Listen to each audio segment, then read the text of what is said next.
તારીખ 29ના રાત્રિના સમયે જ્યારે નવનીત બાલદિયાના જે પુત્ર છે તેઓ ઘરે આવી રહ્યા હતા ત્યારે તેની ટ્રેક્ટરની ચાવી કાઢી લેવામાં આવી હતી ને ત્યારબાદ તેમના જે દીકરા છે તેમણે નવનીતભાઈને ફોન કર્યો હતો કે કોઈ અજાણ્યા લોકો છે, ફોર વ્હીલના ચાલકો છે, તે મારી ચાવી કાઢીને લઈ ગયા છે.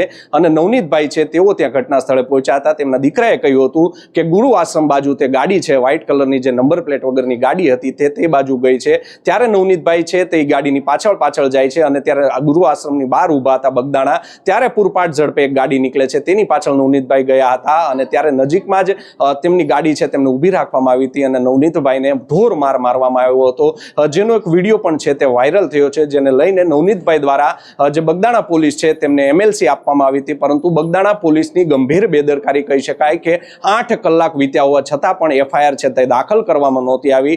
જે નવનીતભાઈ બાલદિયા છે ભોગ બનનાર, તેમનું કહેવું છે કે 3 વાર મારું નિવેદન છે તે PI દ્વારા નોંધવામાં આવ્યું હતું, જેમાં તેનો આક્ષેપ છે હું નામજોગ ફરિયાદ આપવા માંગતો હતો પરંતુ પોલીસે નામજોગ ફરિયાદ લીધી નહોતી અને અજાણ્યા લોકો વિરુદ્ધ ફરિયાદ લીધી હતી, જેને લઈને આ વિવાદ છે તે હવે સમગ્ર ગુજરાતમાં વકર્યો છે. અને આજે કોળી સમાજના જે નેતા છે, દિગ્ગજ નેતા છે, કેબિનેટ કક્ષાના મંત્રી છે પરસોત્તમભાઈ સોલંકી, તેમના નાના ભાઈ છે રાજુલાના ધારાસભ્ય છે હીરાભાઈ સોલંકી, તેઓ આજે આવી રહ્યા છે અને આપણે સીધા જ હાલ અમે મહુવા હનુમંત હોસ્પિટલ ખાતે ઉપસ્થિત છીએ અને જે નવનીતભાઈ બાલદિયાને જે મારવામાં આવ્યો હતો તેને લઈને સીધી જ નવનીતભાઈ સાથે વાત કરીશું. સાથે જ DYSP જે રીમાબા ઝાલા છે, મહુવાના ઇન્ચાર્જ DYSP, તેમણે પણ કહ્યું હતું કે આમાં જે લોક સાહિત્યકાર જે માયાભાઈ આહિર છે તેમના દીકરાનો કોઈ રોલ નથી તેવી ગઈકાલે એક પ્રેસ કોન્ફરન્સ કરી હતી, જેને લઈને સીધી જ જે છે તે વાત આપણે છે નવનીતભાઈ બાલદિયા સાથે કરીશું. નવનીતભાઈ, તમારો જે સમગ્ર શું ઘટના હતી પહેલેથી આખી ઘટના જણાવજો. મારી ઘટના સમગ્ર જે માયાભાઈને મેં ફોન કર્યો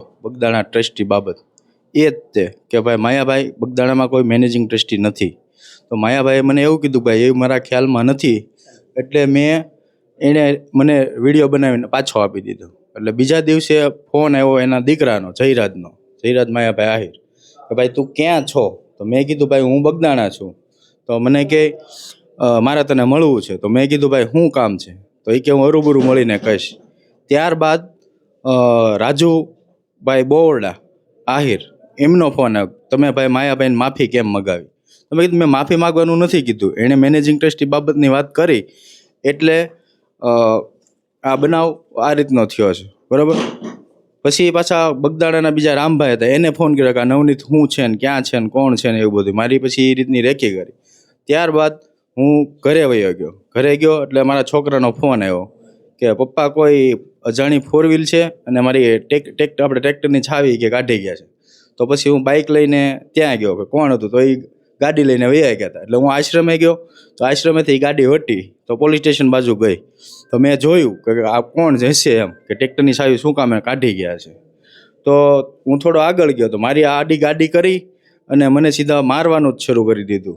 અને જો એ લોકો એવું કહેતા હોય કે ભાઈ હું કોઈની રેકી કરું કે મેં કોઈ ખાનખની, તો એ લોકોનું પોલીસ સ્ટેશન અલગ છે, અમારું પોલીસ સ્ટેશન અલગ છે. તો હું કઈ રીતની એની બાતમી આપું? જ્યાં રીવાબા DYSP છે તો એણે આખો કેસ ડાયવર્ટ કરી દીધો છે અત્યારે. તો આવી કોઈ ઘટના નથી. સત્ય હકીકત આ માયાભાઈના છોકરાએ જ આ કાવતરું મારી ઉપર કરાવેલું છે. મારી સત્ય હકીકત એ છે. અને આ જે આરોપીઓ છે એને હું ઓળખતોય નથી, ક્યારે મારે એ લોકો એને કોઈ અનબનાવ પણ નથી બન્યો કોઈ પણ જાતનો. તો અમારા બેના પોલીસ સ્ટેશન પણ અલગ અલગ છે, તો હું એની કઈ રીતે બાતમી આપી શકું? અચ્છા, ખાસ કરીને જ્યારે તમને મારવામાં આવ્યો હતો ત્યારે સૌ પ્રથમ તમારી ફરિયાદ ક્યારે લીધી હતી, ક્યારે તમે ફરિયાદ આપી હતી, કેટલી વાર તમારા નિવેદન નોંધવામાં આવ્યા હતા, તે સમગ્ર વિગત પણ જણાવજો. મારી 3 વખત મારું નિવેદન અહીંયા લીધું. પહેલી વખત મેં પહેલેથી જે કાંઈ હતું બધું લખાયું હતું, બરાબર. તો PI મેડમ છે ડાંગર સાહેબ, તો એણે એવું કીધું કે ભાઈ આરોપી પકડાય છે એટલે બધું ખુલી જશે. તો મેં કીધું બેન, જે સત્ય ઘટના પહેલેથી જ છે કે આવું બન્યું છે, મારી પાસે ફોનમાં રેકોર્ડિંગ છે, મારા કોલમાં જે વાત થઈ, મને જે લોકોએ ફોન કર્યા છે એ બધું હું આપું છું. તો તમે એની ઉપરથી કે તું કે એ રીતે ન થાય કે તપાસ અમે કરીએ કે. પછી પાછા બીજા દિવસે આવ્યા તો ત્યારે પાછું વિશેષમાં એને લખાયું હતું મેં તપાસમાં એ રીતે. અચ્છા, ફરિયાદ જે છે તે નોંધવામાં આવી હતી. તમારો એક વિડીયો જે હોસ્પિટલના બિછાનેથી વાયરલ થયો હતો તેમાં તમે આક્ષેપ કર્યો હતો કે મેં નામજોગ ફરિયાદ આપી હતી પરંતુ પોલીસે અજાણ્યા 8 લોકો વિરુદ્ધ ગુનો દાખલ. તો તમે શું ધ્યાન દોર્યું હતું PI ને? મેં નામ લખાયું હતું, એનું કીધું હતું કે આ રીતે જ મારી ઘટના બની છે. માયાભાઈના દીકરાએ જ આ વસ્તુ કરાવી છે મારી ઉપર, ચોખ્ખું બોલત કીધું. મને કે તો એ તું કઈ રીતે સાબિત કરીશ? મેં કીધું તમારે ગોતવાનું હોય ને, અને જો એ આરોપીઓ છે એ વિડીયો કોલમાં અથવા કોલમાં એની તપાસ કરે ને કોની હારે વાત કરે છે, ચાલુમાં કોને બતાવે છે, એ લોકો કોઈને તો બતાવે જ છે. મને જે મારે છે એનો વિડીયો વાયરલ થયેલો છે, વિડીયોની અંદર ચોખ્ખું દેખાય જ છે કે ભાઈ આ કોને બતાવે છે, એની તપાસ એ ટાઈમની કરે ને. આ જે મારતો વિડીયો છે તે કોના દ્વારા ઉતારવામાં આવ્યો હતો? એ લોકો દ્વારા જ ઉતારવામાં આવ્યો છે કે કોઈને મને મારીને બતાવે છે એ લોકો, તો એ કોને બતાવે છે એની પોલીસ તપાસ કરે. અચ્છા, ખાસ કરીને જે વિડીયો વાયરલ થયો છે તેમાં કોઈ વ્યક્તિ છે તે એવું બોલી રહ્યા છે કે નાજુની તે બાતમી શું કામ આપી. તો શું તમને લાગે છે કે ગેરમાર્ગે આ વિડીયો દોર્યો હોય અને ગેરમાર્ગે આવું બોલતા હોય, ગેરમાર્ગે દોરવા માટે? આખું એનું પ્લાનિંગ જ છે, આખું ષડયંત્ર એ લોકોએ બનાવેલું છે કે જે માયાભાઈના દીકરાનું નામ ન આવે, આખું આ ષડયંત્ર જ રચેલું છે આ રીતનું, આ બધું ગેરમાર્ગે દોરવા માટે. અચ્છા, ગઈકાલે નવનીતભાઈ મહુવાના જે ઇન્ચાર્જ ડીવાયએસપી છે રીમાબા ઝાલા, તેમણે પત્રકાર પરિષદ યોજી હતી ને તેમાં તેમણે કહ્યું હતું કે જે નવનીતભાઈ છે તેમના દ્વારા બાતમી આપવામાં આવતી હોય છે દારૂની ને એની, તેવી જ પેલાને શંકા હતી. નાજુ નામનો જે વ્યક્તિ છે, સાથે જ તેમણે આક્ષેપ કર્યા હતા કે ખાણ ખનીજનો કોઈ પ્રશ્ન છે. તો શું તમે આવી કોઈ બાતમી આપી છે કે એવો કોઈ બનાવ છે? ના, મેં એવી કોઈ બાતમી અત્યાર સુધી ક્યાંય કોઈને આપી જ નથી. અને એનું ને અમારું બેયનું પોલીસ સ્ટેશન અલગ અલગ લાગે છે. એ જે ધંધા કરતો હોય બરોબર, તો અમારા પોલીસ સ્ટેશનની હદમાંથી આવતું નથી, તો હું ક્યાંથી એની બાતમી આપું?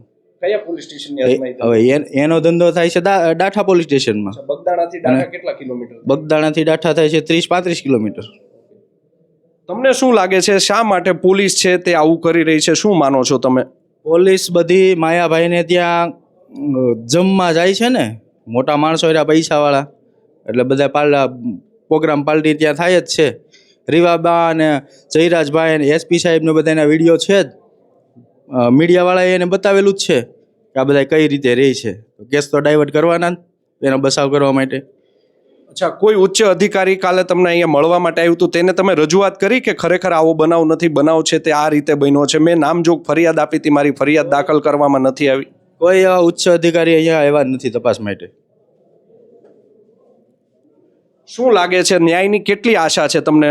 મને તો આ મીડિયા મિત્રો સાથે અમારા સમાજ મને ન્યાય અપાવશે, મને આશા છે. અચ્છા, ખાસ કરીને જે કોળી સમાજના દિગ્ગજ નેતા છે હીરાભાઈ સોલંકી, તેઓ પણ આજે 11 વાગે આવી રહ્યા છે. તમને તમારી મદદમાં શું કહેશો? કેટલી તમને તેમની પાસેથી આશા અને અપેક્ષા છે? મને પૂરો વિશ્વાસ છે હીરાભાઈ આવશે એટલે બધું થઈ જશે કમ્પ્લીટ. અંતિમમાં તમે શું કહેવા માંગશો સરકારને? હર્ષ સંઘવી છે ગૃહમંત્રી, તેઓ તો કહેતા હોય છે કે કોઈ આવા કામ કરતા હોય છે તેને છોડવામાં નહીં આવે, તેમનો વરઘોડો તો નીકળશે જ. કેટલી આશા છે તમને? મને એની પર પણ પૂરી આશા જ છે કે હર્ષ સંઘવી સાહેબને હું એમ કહું છું કે આવા લોકોને જગ જાહેરમાં એનું સરઘસ કાઢે અને સત્ય હકીકત છે એ બારી લાવે. જે કાંઈ છે એ આખો કેસ ડાયવર્ટ કર્યો છે એની કોઈ સારા એવા અધિકારીને તપાસ આપે, નિષ્ઠાપૂર્વક તપાસ કરે ને જે હકીકત છે એ સામે આવે. અચ્છા, ખાસ કરીને ગુરુ આશ્રમમાંથી તમને પછી કોઈનો ફોન આવ્યો કે કેમ? આ જે સમગ્ર વિવાદ છે તે ગુરુ આશ્રમ જે બગદાણા છે તેના જે મેનેજિંગ ટ્રસ્ટીને લઈને વિવાદ હતો, તે સમગ્ર વિવાદ શું છે ને કોઈનો તમને મદદ માટે ફોન આવ્યો છે કે કેમ? ના, ત્યાંથી કોઈનો ફોન અત્યાર સુધી મારે આવ્યો નથી ગુરુ આશ્રમ બગદાણા તરફથી. ટ્રસ્ટીઓ શું કહી રહ્યા છે? કોઈની સાથે વાત થઈ તમારે? નહીં, કોઈની જોડે કોઈ વાત થઈ જ નથી. આજે યોગેશ સાગર કરીને છે, તે મેનેજિંગ ટ્રસ્ટી છે કે ખરેખર માયાભાઈ આમનામ જ તેનું નામ લઈ લીધું હતું? માયાભાઈ આમનામ જ એમનું નામ લઈ લીધેલું છે. જ્યારે બગદાણા કોઈ પણ ઉત્સવ હોય છે ત્યારે એક મિટિંગ થાય છે સેવક સમુદાયની અને ટ્રસ્ટીઓની, તો ત્યારે ગયા વર્ષે તે જાહેરાત કરી હતી, જેમાં ભાઈ કવણાભાઈ ભંબર માસ્તર કરીને છે, તો એણે જાહેરાત કરી કે ભાઈ યોગેશભાઈ સાગર મેનેજિંગ ટ્રસ્ટી. તો ભગવાન દાદા ગુજરાતી એવું કીધું કે ભાઈ મેનેજિંગ ટ્રસ્ટી બગદાણાની અંદર કોઈ જે નિમણૂક થયા નથી, તો કોઈ આવી જાહેરાત કરવી નહીં. તો ત્યારથી મને એ વાતની ખબર હતી, એટલે મેં માયાભાઈને ફોન કરીને કીધું કે ભાઈ મેનેજિંગ ટ્રસ્ટી કોઈ બગદાણામાં છે નહીં. તો આપે સાંભળ્યા હતા નવનીતભાઈ બાલદિયા, જેની સાથે સીધી જ આપણે મહુવા હોસ્પિટલના બિછાનેથી વાત કરી. તેમના જે આક્ષેપ કરી રહ્યા છે કે પોલીસ પાસે કોઈ ન્યાયની અપેક્ષા નથી. જ્યારે મેં ફરિયાદ આપી હતી, નામજોગ ફરિયાદ આપી હતી, પરંતુ જે રીમાબા ઝાલા જે ડીવાયએસપી છે તેણે મારી આખી જે ઘટના છે તેને ડાયવર્ટ કરી નાખી છે. આમ આ કેસમાં જે 8 લોકો અજાણ્યા હતા તેમાં પોલીસે નામ ખોલી નાખ્યા છે. જો રીમાબા ઝાલાએ કાલે પ્રેસ કોન્ફરન્સમાં નામ આપ્યા હતા, તેમાં મુખ્ય આરોપી છે તે નાજુ ઢીંગુભાઈ કામળિયાને ગણાવ્યા છે. સાથે જ સહ આરોપીમાં રાજુ ભમ્મર છે, આતુ ભમ્મર છે, વિરેન્દ્રસિંહ પરમાર છે, સતીશ વનાળિયા, ભાવેશ શેલાણા, પંકજ મેર, વીરુ શેરડા નામના જે 8 લોકો છે તેમના નામ છે તેમણે ગણાવ્યા છે અને 8 લોકોની છે તે ધરપકડ કરી લેવામાં આવી છે તેવું પણ અમને પોલીસ સ્ટેશનના અમારા જે સૂત્રો છે તેની પાસેથી જાણવા મળ્યું છે. પરંતુ એક વાત ચોક્કસથી કહી શકાય કે જે આ જેને ભોગ બનનાર છે તેમનું કહેવું છે કે લોકો છે માયાભાઈ આહિરનો જે દીકરો છે તેમના કહેવાથી જ મને માર પડ્યો છે. આ મને ન્યાયની અપેક્ષા જરા પણ નથી. જોવું રહ્યું કે આગામી સમયમાં થોડા જ કલાકોમાં હવે જે કોળી સમાજના દિગ્ગજ નેતા છે તે અહીંયા હોસ્પિટલ આવી રહ્યા છે અને ત્યારમાં શું નવા વળાંકો હવે આવી શકે છે. યશપાલસિંહ ચૌહાણ, નવજીવન ન્યૂઝ, મહુવા.